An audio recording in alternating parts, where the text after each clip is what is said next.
All right, event trader coming on here. We're just keeping an eye out on the broad market while we cover the latest options playbook here with Brandon Mars. Brandon, just kind of watching the S&P chopping around this 4,600 level. It's been spending a lot of time there the past couple of days. The Nasdaq, we got that sitting up above 15,800. Cutting a lot of rug in between that area itself. So just kind of curious to get your thoughts on the broader market here. How are you viewing things right now?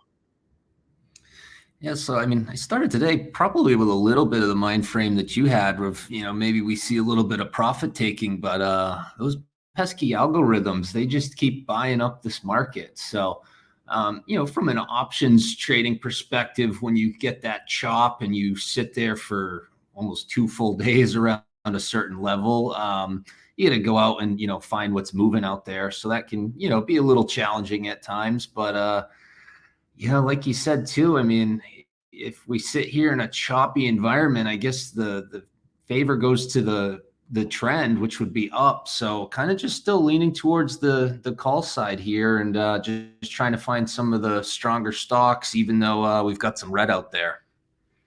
Yeah, I was definitely looking for a little bit of a roll going on earlier. I mean, we had that one dip and then that rally. I mean, I was just looking at the bars and I was just seeing some smaller volume going in on the rally up there. I thought for sure that that was going to get squashed, but I was impressed to see him hold it up. And certainly doesn't seem like anybody wants to leave the party right now, right? So then I guess the question comes in: if you've been waiting for money to pull to kind of throw in the towel and bank a little profits for you to get in at cheaper levels, that starts getting into question, right? And that's how I kind of view a choppy environment with an upward trend.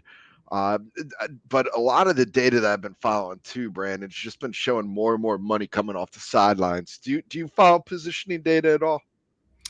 No, I mean, I pretty much get all my updates from you. So I see all the info you put together. So thanks for taking care of that for me. No, no worries. Unfortunately, I didn't do you much justice this morning, but we'll get that going. We're getting a little bit of a roll here late afternoon. Not seeing really any headlines associated with this, so should be something. Will be something that we're keeping an eye out on as we're talking with you at the moment. But let's break into some. Well, let me ask you this: what would kind of be a trigger for you in terms of trying to follow this market higher? Like, where do you think that you'd be looking at for capitulation on the shorts?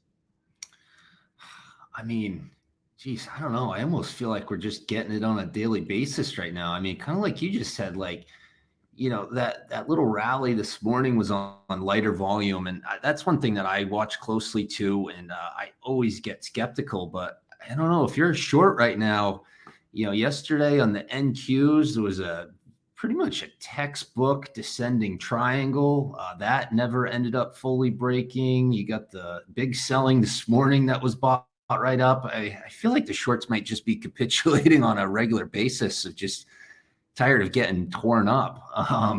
So for me, I'm just kind of, I guess, gotta just keep leaning to the call side here until I see something on the chart that really, that shooting star candle on high volume or something like that. And we haven't really seen that yet. So I guess TBD. Yeah, yeah. I mean, we have a few events coming up, right? We got some jobs numbers out there, a lot of earnings still to come. Apple, that should be an interesting one. Amazon as well, of course, after the bell. I know Starbucks is going to be out there. So following that out there. But I mean, as long as this jobs data remains strong, it's tough to see anything really falling off. But yeah, it should be interesting. I got this SQQQ on just kind of as a hedge, basically right around the entry point right now as it comes back in late afternoon trade. So I'm gonna have to make a decision on that. But yeah, it's getting tougher to kind of lean on that right now, given the price action that we're seeing out there. So we'll continue to follow this. Let's talk about some of the trades that you have on out there, and we'll start off with MRVL. That's your most recent one. You put that out on there today. I've had this one for a little while ever since earnings there, and but I will be curious to see. We've seen a little bit weaker data center numbers out there from people, but this Marvell looks certainly has that look for a potential breakout, and I'm assuming that's what got your attention. So, what brought you into Marvell? Yeah, definitely. Chart caught my attention. Last 3 days, it has made a higher low. It has closed at higher levels the last 3 days, not by a ton, but still each day it's been gaining some strength. One technical thing I like to trade is when the 5 and the 10-day moving average cross above and below each other. If you can kind of catch one of those crosses, you can usually ride the trend of the 5 day until it starts to turn. Got a little cross on that yesterday. Got the MACD that's looking close to a cross on both the zero line. And yeah, just kind of building. And, I kind of put it in the back of my mind that maybe AMD earnings tonight. I mean, again, we've talked about earnings. I frankly have no idea what AMD is going to do. I don't have any reason to think it's going to be good, bad, or ugly. I would probably lean towards the solid side, but just kind of figured that might give a little bit of a boost to the semis. So just kind of saw this one building, and then today during the selling, it's had a pretty good day, up around 1%. So it showed some strength this morning and kind of started to see it building. And it made a nice move higher. Stalled out a little bit earlier than I anticipated today, but again, I'm not too worried about it. So if I get a push higher here, I might get out of it. But if not, I'll probably just carry that over and make that a play on the AMD earnings. Yeah, and they will be out after the close. Big number there, of course, with Intel's strong performance, and then of course Nvidia about a month and a half ago with their ridiculous numbers. There, not a lot of concern, it would seem, around AMD. Out of curiosity, while we're chatting about it, I know that's the name that you keep an eye out on. You got any thoughts on a potential trade there? I know we'll probably be getting into a little deeper about how you try to avoid options trading going on there, but just kind of curious if there is something that could kind of trigger you there.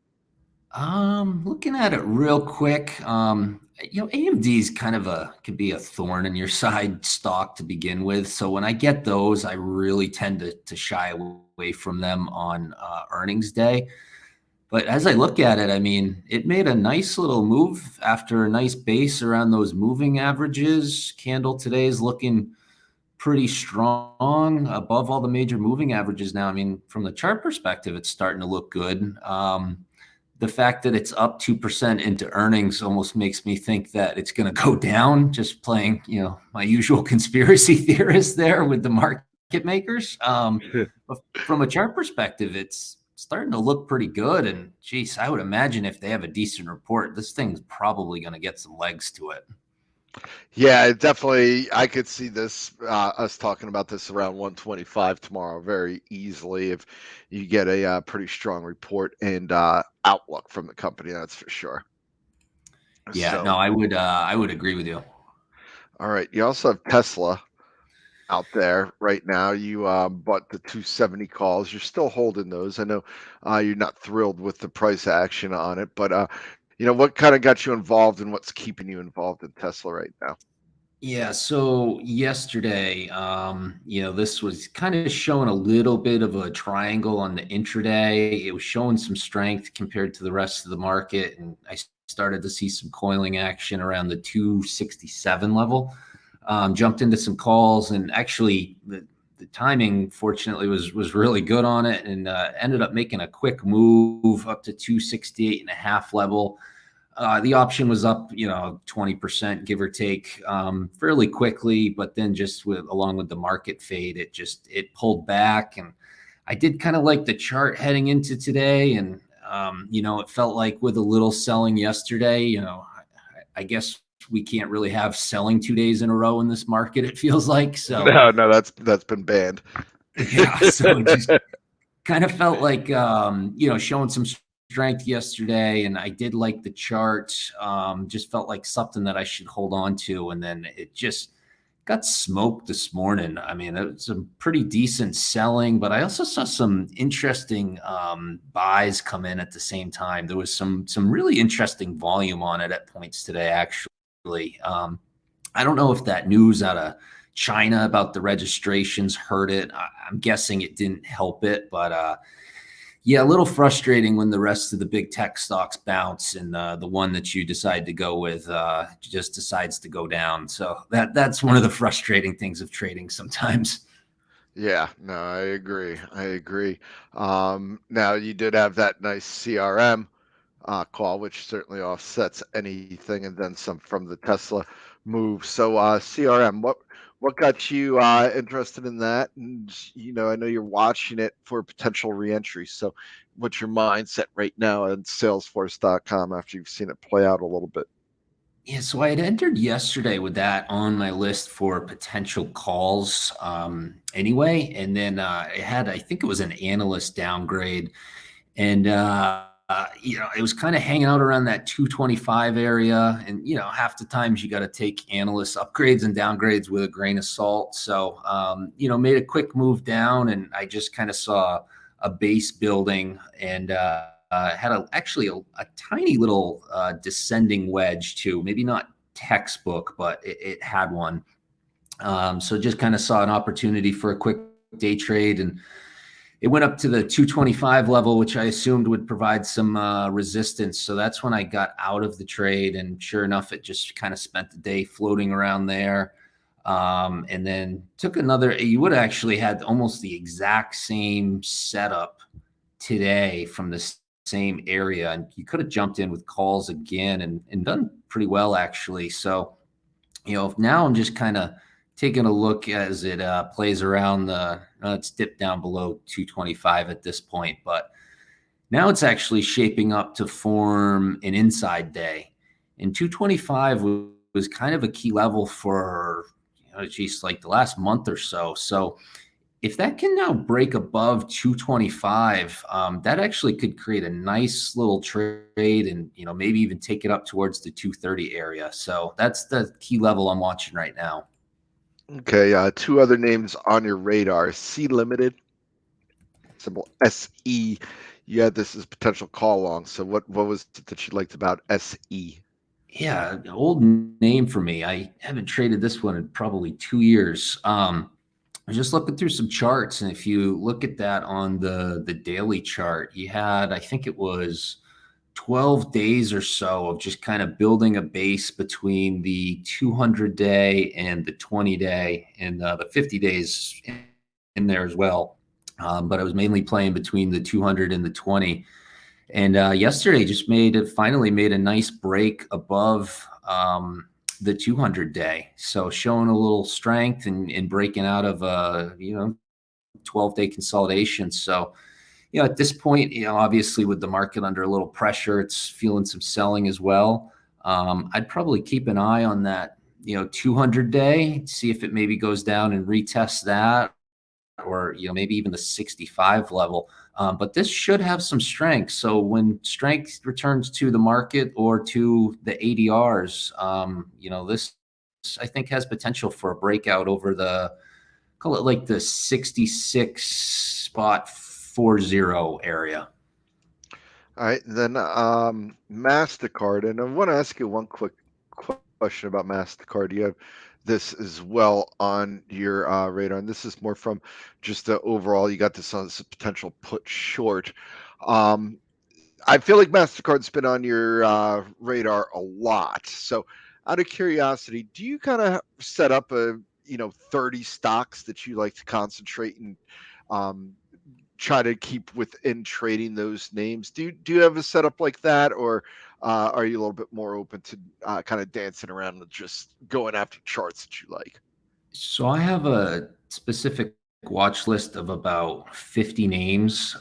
That's just, your big tech, things like Boeing, so I can get a, pulse on the industrials, MasterCard. And it's just kind of it's pulled together from, just kind of years of trading. And MasterCard is on particulars on there because I think it was last year or the year before. It was actually my number one P&L stock. It was just one of those stocks, doesn't trade a ton of options, but I really enjoyed trading it. And I kind of got to know the stock pretty well and, did well. And that's basically, I've created one list, and then I've got one that's a little bit more expansive to give me a little bit more of a overall pulse on the bigger market. And then from there, and I'll rotate names. I used to have like Penn Entertainment was one that I used to like trading. And that thing just drives me nuts now. I haven't touched it. I haven't looked at it. The options started driving me crazy. And I talked to some other traders and they're like, oh, we can't stand this. I'm like, all right, I'm not the only one. So I'll take Penn off my list. And then maybe sometimes I might find a nice technical setup through a scan and place a trade on that stock for the first time. And then if it's something that I enjoy doing, maybe I'll rotate that into my list. So I kind of start there, and then I drill down and I look at all those on a regular basis, and I'll drill down to basically break a few more names into the call and the put side. So I basically am ready to go on both sides of the table, depending on what the market does. So that's how MasterCard ended up there. Okay. So are you plan on taking any action with it at this juncture, or just going to continue to watch? So I actually, as I'm looking at this on the daily now, I'm starting to like this a little bit more. Again, this is probably something I'd be a little bit more interested in, but I'm just still kind of leaning towards the call side. And again, I like to post both sides of the table just in case anyone's looking for, ideas on both the call and the put front. If selling really picks up, I think this one could be pretty intriguing. I mean, if you look at it on the daily basis, you had two pretty solid days of selling post earnings. Took it below its 20-day. Now you've got back-to-back doji candles that are inside days that are really in the bottom half of the mother candle. And 393 is the close of that candle, which has been a kind of a key level for MasterCard. So if we get some selling that picks up and MasterCard breaks below 393, in theory, that would probably make a pretty quick move to 390. Not a huge amount, but if you're looking at a day trade or a quick options trade, picking up the 390 put would probably create a pretty profitable trade if that comes to fruition. All right. Well, we'll keep an eye out, see if you decide to make any moves on that. In the meantime, let's break into some of the theories that we want to talk about a little today.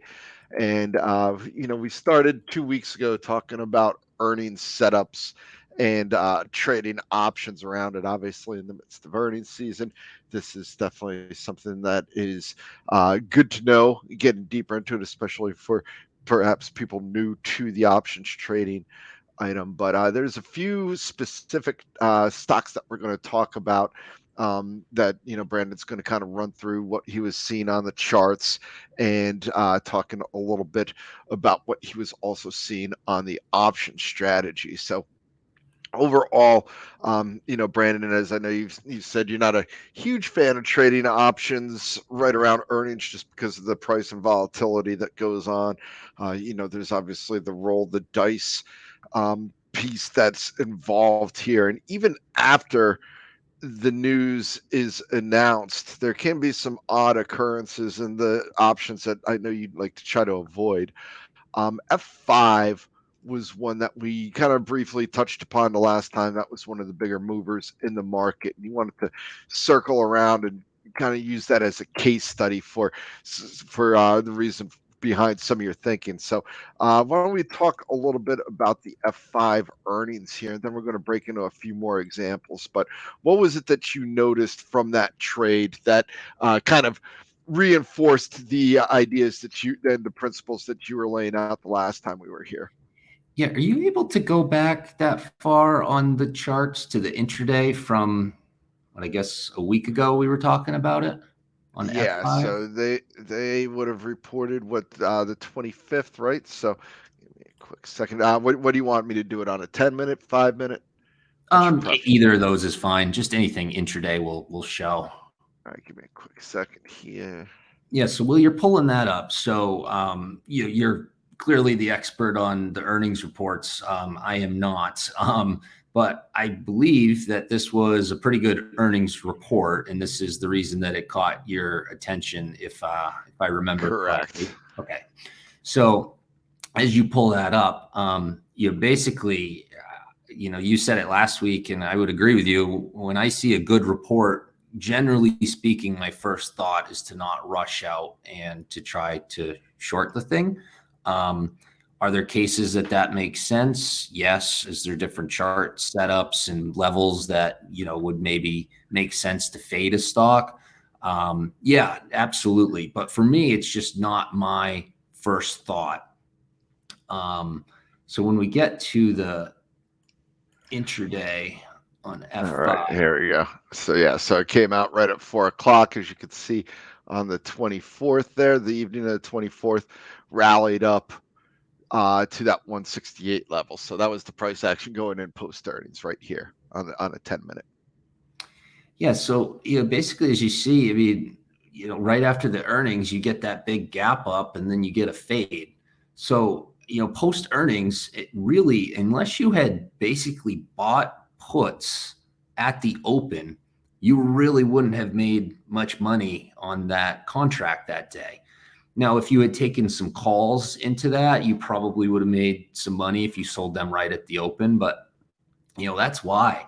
I wouldn't want to take a put into that. And unless you did that, then the rest of the day, that thing just traded flat and just killed your premiums, no matter what side you were on. So, for me, that's kind of a guessing game. On the flip side, because hopefully somebody took this trade and thinks I'm crazy for saying this, you've got Roku. I mean, that thing just rocketed ever since that report, and I didn't have a chance to read it. I don't know if it was good enough to justify 40% or something in 2 days, but you get that case where it would have made sense, a lot of sense, to buy out of the money calls on Roku right at the open. So again, it's just kind of a little bit of a guessing game, and for me, if I looked at the F5 report and I was like, all right, this is a good report, it's going to gap up, I got to get into calls, and then all of a sudden it just completely faded. I mean, by 9:35 in the morning, your first trade is just been smoked.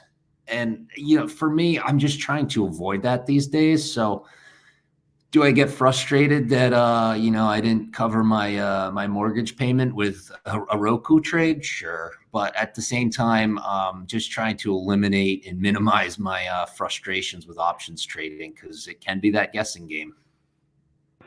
Yeah, no, and I mean that's kind of the thing, right? I mean, you're always going to have the kicking yourself moment when you see something go that you weren't a part of, but then at the same time, it's kind of interesting to see, that risk reward that's there, that definitely gets factored in, and people always forget what the downside would have been if if they had tried to play it and it didn't work out, right? Yeah, exactly. And I mean, the thing with options too, I mean, just trading stocks too. I mean, there's so many different opportunities all day to buy puts, calls, go short, long, that, there are a lot of times that I miss things in the first 30 minutes every day. And I'm at a point now, I frankly don't care. I really don't care anymore. And that has just made my life so much less stressful to just not be concerned about it. Sorry, was on mute there. Yeah, no, I agree, and I mean, the Roku hindsight being 2020, of course, but you also got to sleep a little bit easier that night, I suppose, as well, right? Exactly. So there's a few other examples that you kind of wanted to run through here.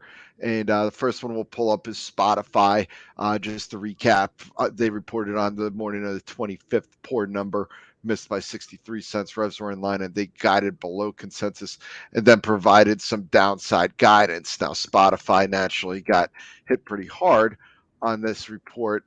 You could see dropping down into that little island area here. So, what were some of the things? What were some of the takeaways from the Spotify earnings report um, and preceding price action and the options that caught your attention? Yeah, so on the daily chart, that has that big candle with really no wick at the bottom. And I say the bottom in this case because it obviously went down. So that's what you'd be looking for on a put or a short. So really, really nice candle, and then or ugly candle unless you're bearish. And then you basically, not quite, but you had almost a couple of inside days there, almost forming a little bit of a bear flag. Now, I had sent this to you on Sunday, so this has changed a little bit, and it's starting to break above that inside day. So, at this point, I might even say it might become a potential quick call up to the 50-day. Yeah, if it can break through and fill that gap down, right? Yeah, exactly. The one thing I'd maybe look for is if the rest of today comes in and maybe pushes down and creates kind of like a shooting star type candle, and kind of closes towards closer to the open of today, that would actually kind of create a bear flag. And I would keep it on the radar for a potential put in that case. But if it keeps on going higher, a quick move to the 50-day, I think, is very reasonable. And again, we've kind of talked about the algorithms and the trend. When I say as a potential put, if the index is up 1%, I'm not saying go and buy puts on Spotify, but, if and when we do get this, profit taking and a little bit of a pullback with this particular formation, this should come under some pressure and, would probably be towards the top of my list as a potential put candidate. All right. On the flip side, on the earnings, GE, of course, had a pristine report. Saw a nice little pop on it. Of course, it had already had a pretty big run up going into its earnings report. I think in the triple digits year to date, ran up to 117. It's kind of run out of steam though, and you see it coming back into the 112 area. Really, the exact opposite chart, pretty much, of Spotify. So, how do you see that in the difference in terms of how options are playing out here, and what are you thinking of this stock at this juncture? Yeah, I mean, you kind of hit that right over the head. I mean, kind of just the complete opposite of Spotify. If you took out today, that was kind of forming a little bit of a post earnings flag pattern. Today kind of intrigues me where you get that dip down and, they maybe kind of draw you in of like, oh, that flag isn't holding up. It hasn't held its, open from the post earnings. Those sometimes can be, pretty good head fake bars before they just let the thing soar. If that doesn't happen, though, I mean, coming into that 20-day, I got to imagine that that's going to have some pretty strong support there after that report. And just the long-term trend, I mean, I can't even go back far enough on my. Yeah, you gotta go to a monthly or a quarterly, I would say. I mean, basically dating back to January, if that thing has hit the 20-day, that has really been a good time to buy. So, total side note that just popped into my head. I mean, Spotify, I'd probably treat as a little bit more of a, high tech day trader, because that's what it is. With GE, actually, for the size stock it is, it barely trades any options. And we talked about that kind of characteristic a few weeks back, but I had shared this idea a few weeks back. I'll share it again real quick. But on a big blue chip like that, I used to know a guy who would look for some sort of gap up on news or earnings like this in a pullback to an area like the 20-day. And then he would go out like a month's time and he'd go, a couple strikes out of the money. And that's how he would buy his option, just because GE is not necessarily a day trader. So, on that one, if it pulled back to that 20-day, looking at something like the August 18th, like 115 strike would, I think, be kind of interesting. It's the heaviest volume of all the strikes. It's a monthly. You're going to have plenty of liquidity, and it's going to give you a couple extra, weeks compared to my usual trades of time on your side to have the trade pan out. So I definitely keep this one on the radar, but take it with a grain of salt as far as a day trader. All right. Yeah, and so I mean, fundamentals. I know you look a lot at the technicals. That's your primary use, but you would be going off the fundamentals for Spotify and GE just in terms of general thoughts, right? You would incorporate that. Yeah, I mean, the fundamentals kind of start creating the chart pattern in motion, and then for me, I kind of just put the fundamentals aside and then kind of watch the price action from there. Absolutely. Okay. Another name that was out. Decent round of earnings here. We'll call it more mixed, slight beats on the top and bottom line. Then the guidance was in line. And then so a little bit of a reversal, of course, following those numbers. That would be Honeywell here. So probably the worst looking of the three charts that we've just looked at the moment. So what's your thought process there on Honeywell? Because that's interesting. Because Spotify, you can justify why that one went down. Honeywell probably, does the punishment fit the crime? That's certainly up for debate. Obviously, the market is never wrong, right? So we do have coming into some key support levels at its 200 weekly around the 192 area. The March lows, which would also be the course of year-to-date lows around 184, not all that far off. So, what were you seeing in the Honeywell options trades, and what are you looking at right now for Honeywell? Yeah, so Honeywell, what caught my attention there was every Sunday when I do my research for the week, I look at a daily and a weekly chart of stocks beside each other. And the weekly chart on Honeywell, that candle engulfs the last 7 weeks. So a pretty ugly looking candle.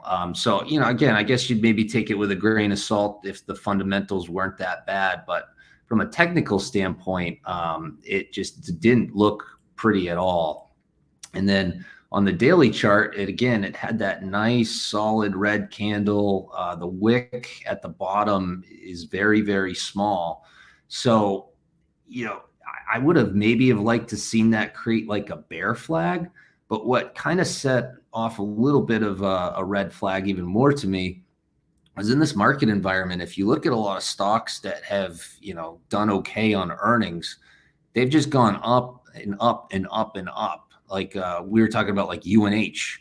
I mean, that thing has just continued up, and that hasn't been the case with every stock, especially right now with kind of some of the sell the news. But I mean, this thing has just continued to get beat down for 4 straight days, really not seeing much of a bounce at all. And in this environment, that's definitely a pretty big red flag for potential further downside. But it is getting a little extended to the downside. Like you said, I think there's some support there at the 200-day on the weekly.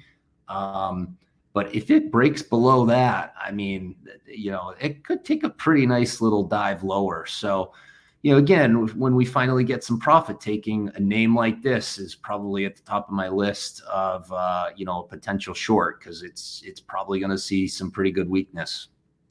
So, argument's sake, we'll just maybe setting the table. Friday, let's just say jobs come in the negative territory, just for argument's sake. Market starts getting concerned about the strength of the economy. This would be one of your go-tos you'd be looking at for a possible put buy, would you say? Yeah, I mean, again, I would just want to kind of double check the industrials. Sure. Sometimes you've been pretty spot on a couple of those reports that have come out where some of the cyclicals have seen strength. So obviously, if that happens, I'd probably want to find one of the high growth tech stocks like a Spotify that might get really smoked for the day. But yeah, if the industrials, or any sort of blue chip, came under pressure, this would definitely be one I'd be interested in. The only thing that makes me hesitate a little bit is 4 straight down days. Like you said, the report wasn't the worst in the world. I'd maybe like to see a little bit of a bounce or consolidation before entering into this one.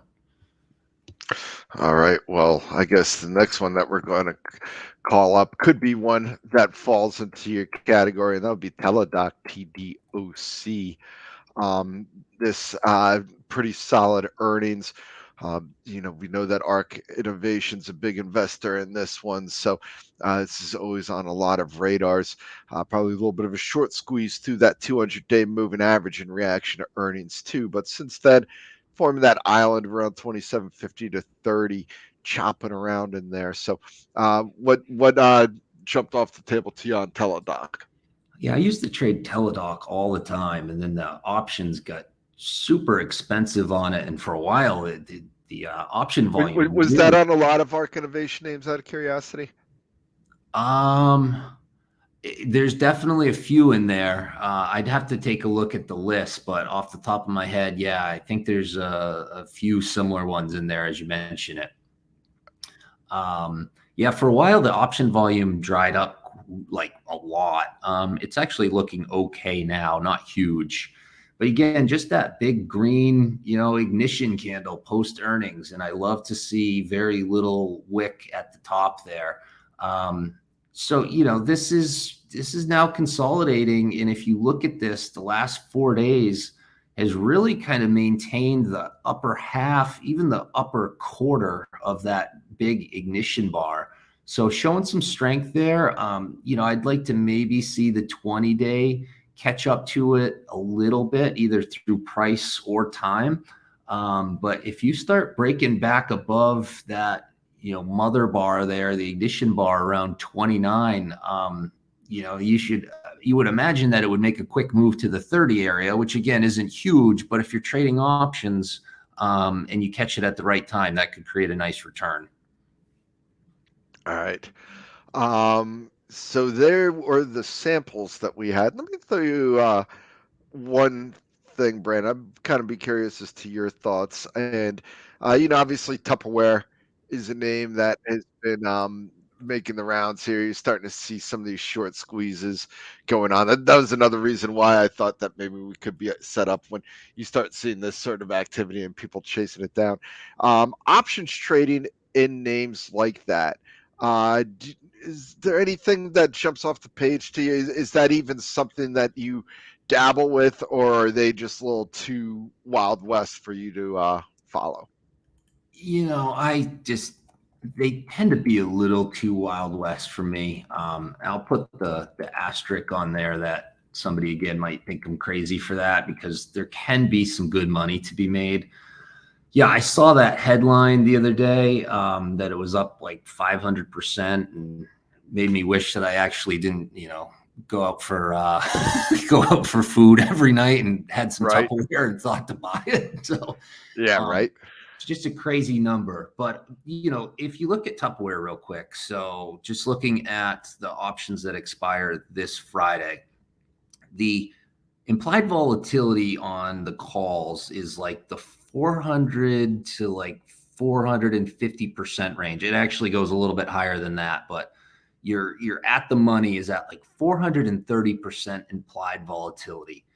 I mean, that's huge. Even Amazon, a big tech stock reporting earnings this week, they're only at the 90% range, which is still elevated as it should be. So that's a big number. So Tupperware is up 31.5% right now. So your highest paying option on that, and again, I'll preface this is if you bought the option right at the close yesterday and you were holding it until right now, you're talking 150, 160% return. Now, again, I never get upset about hitting 150% return on my money, but you're getting that off of a 31% move in the stock.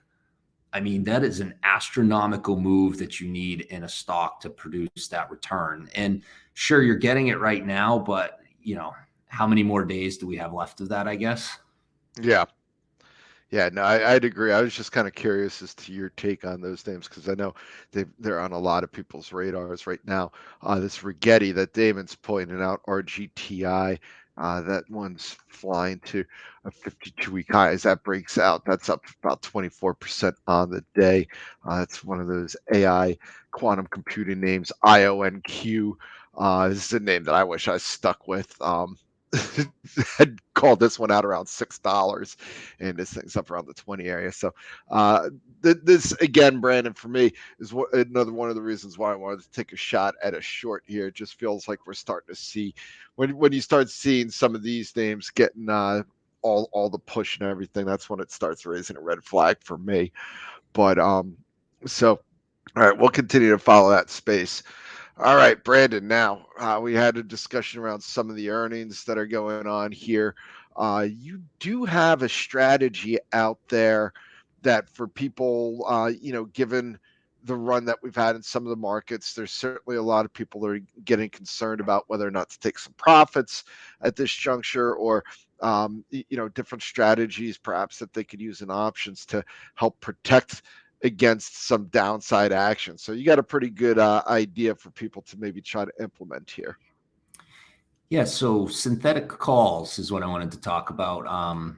Also known as a synthetic long call, a married put, or a protective put.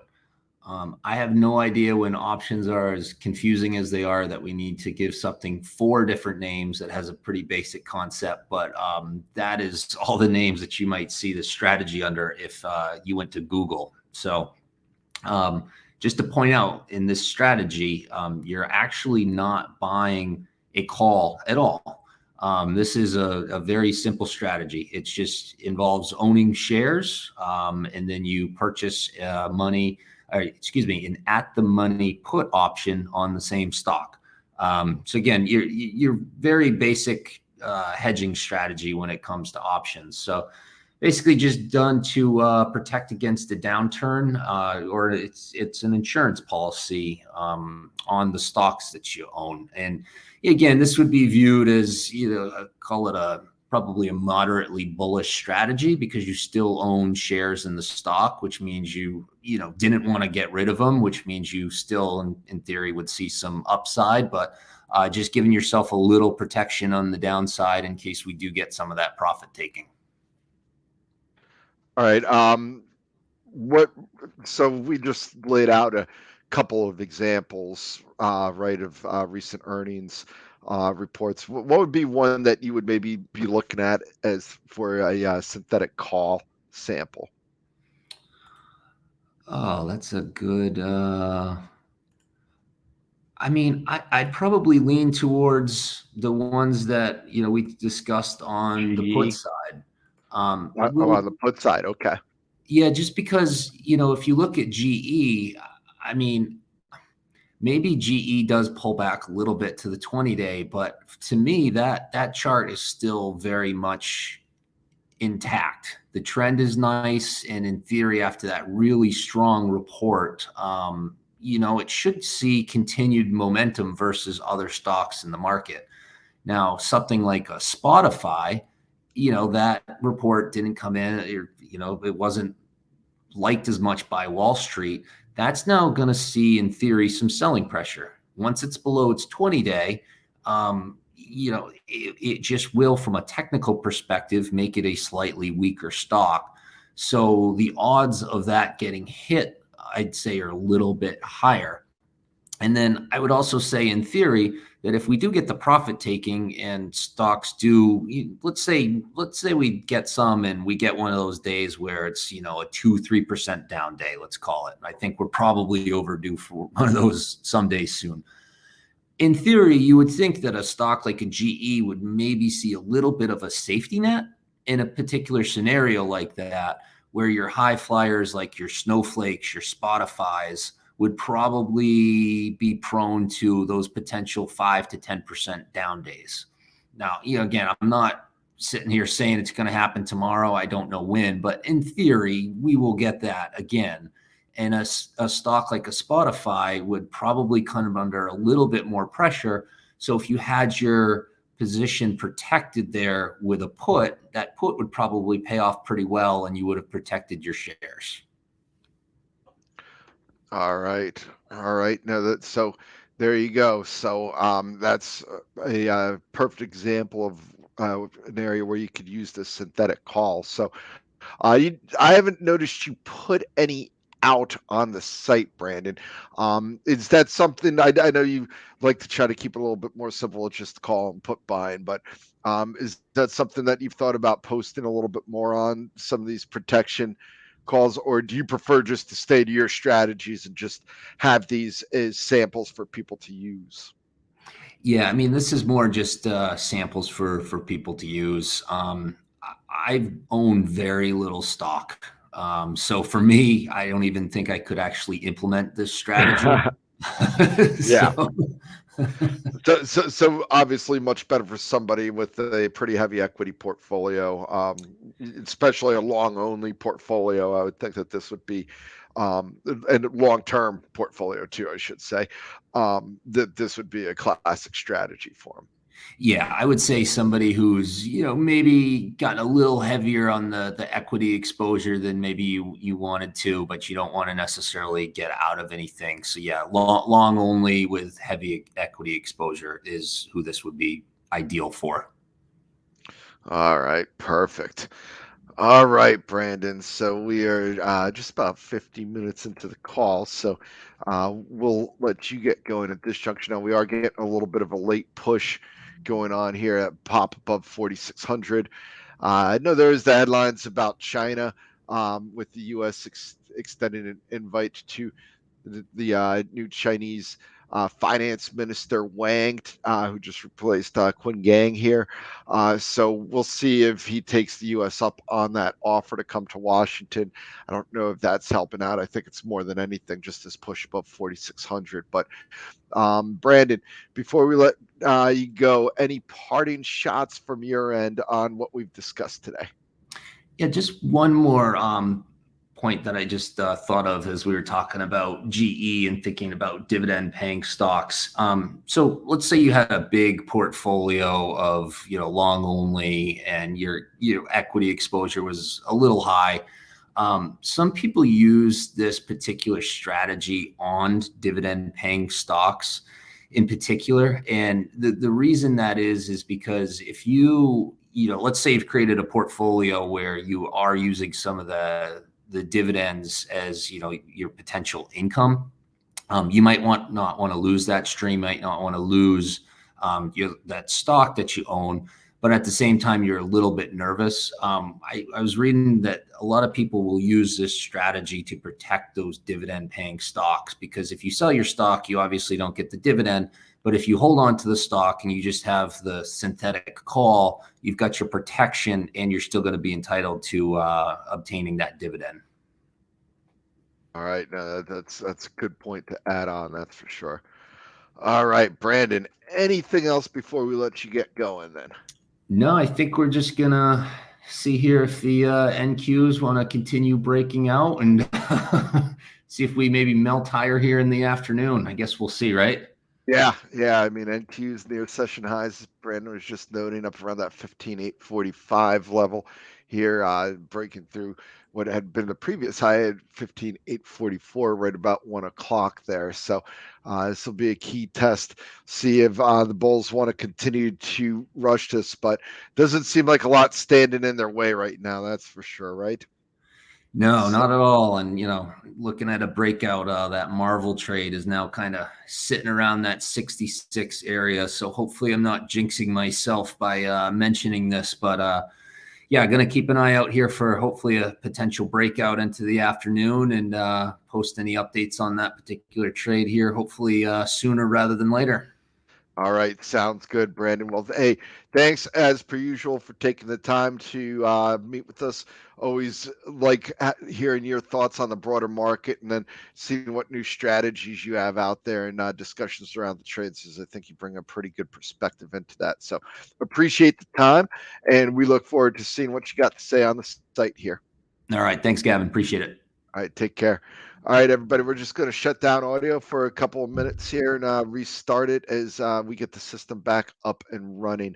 If there's any follow-up questions for Brandon, feel free to write into feedback and we'll make sure that he gets back to you on that. So we'll be back on the air here in just about 5 minutes.